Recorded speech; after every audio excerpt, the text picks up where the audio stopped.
fear of failure is the same thing as feeling like you're not good enough. So I just failed the LSAT. Some people are better at rolling with the punches. So I applied jobs for 30 times, got rejected. My father, growing up, used to encourage my brother and me to fail. And that he would say at the dinner table, what have you guys failed at this week? And if we didn't have something to tell him, he would actually be disappointed. And I can remember saying, Dad, I tried out for this and I was horrible. And he'd high-five me and say, way to go. And what he was doing was reframing my definition of failure. I didn't realize it at the time, but for my brother and myself, failure ended up becoming not trying versus the outcome. And she quickly learned not to seek validation from others. When I first created the idea for Spanx, I didn't tell a soul for 1 year. And the reason I didn't do that is because ideas are the most vulnerable in their infancy. And the moment you have an idea, it's human nature to turn to your husband, your wife, your coworker, and tell them your idea.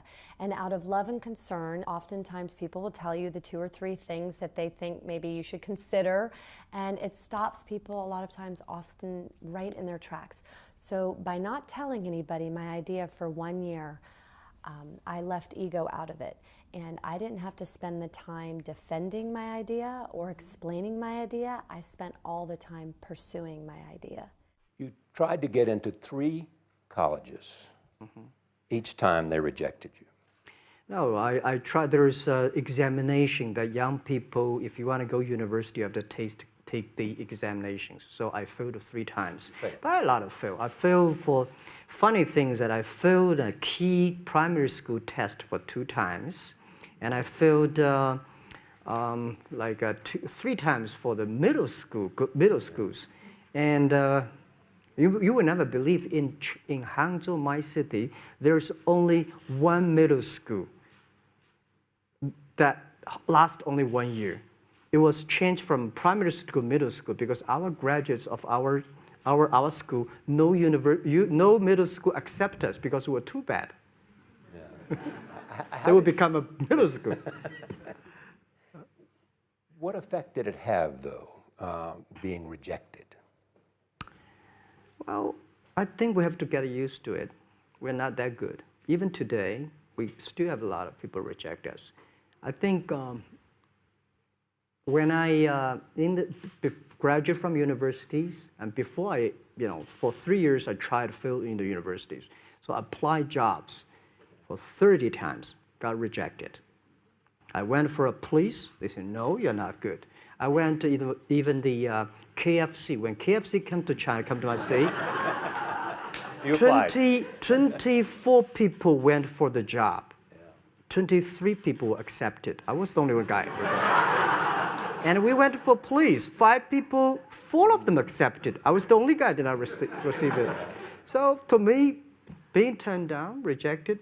Oh, by the way, I told you that I applied for Harvard for 10 times, rejected.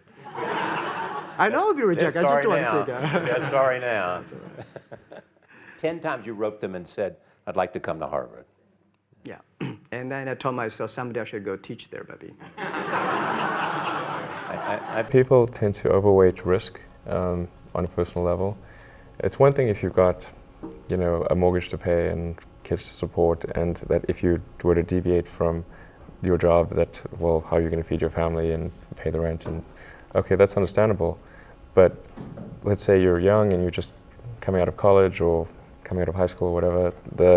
What do you risk? You're not going to starve. I mean, right. It's really certainly not in any kind of modern economy. It's so easy to earn enough money just to live somewhere and eat food. You could, that's very easy to do. So I don't know what are they afraid of? They're mostly afraid of failure, I think, But people should be less risk averse when there's not much at risk. You cannot invent and pioneer if you cannot accept failure. To invent, you need to experiment. And if you know in advance that it's going to work, it is not an experiment. And so that's a very important thing. They are inseparable twins, failure and invention. And so, You have to be willing to do that. And it's embarrassing to fail. It's always embarrassing to fail. But you have to say, no, that's not how this works. If I said to you, you have a 10% chance with a particular decision, a 10% chance of a 100x return, you should take that bet every time. But you're still going to be wrong 9 out of 10 times. And it's going to feel bad 9 out of 10 times. And with technology, the outcomes, the results can be very long-tailed. The payoff can be very asymmetric, which is why you should do so much experimentation. Everybody knows that if you swing for the fences, you hit more home runs, but you also strike out more. But with the baseball, that analogy doesn't go far enough, because with baseball, no matter how well you connect with the ball, you can only get 4 runs. The success is capped at 4 runs. But in business, every once in a while, you step up to the plate and you hit the ball so hard, you get 1,000 runs. Here's the crazy thing about the fear of failure, okay?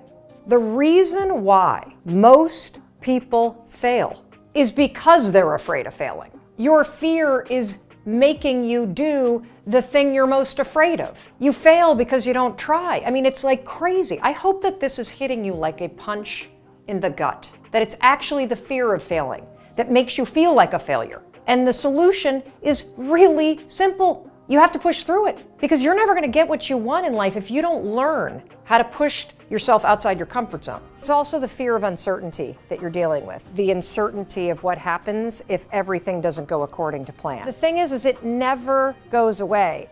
If you're about to do something for the first time, chances are high that you might embarrass yourself. But what it means is, if you're willing to be the kind of person that is willing to embarrass themselves, it means you're trying something new. It means you're going for it when everybody else sits on the sidelines.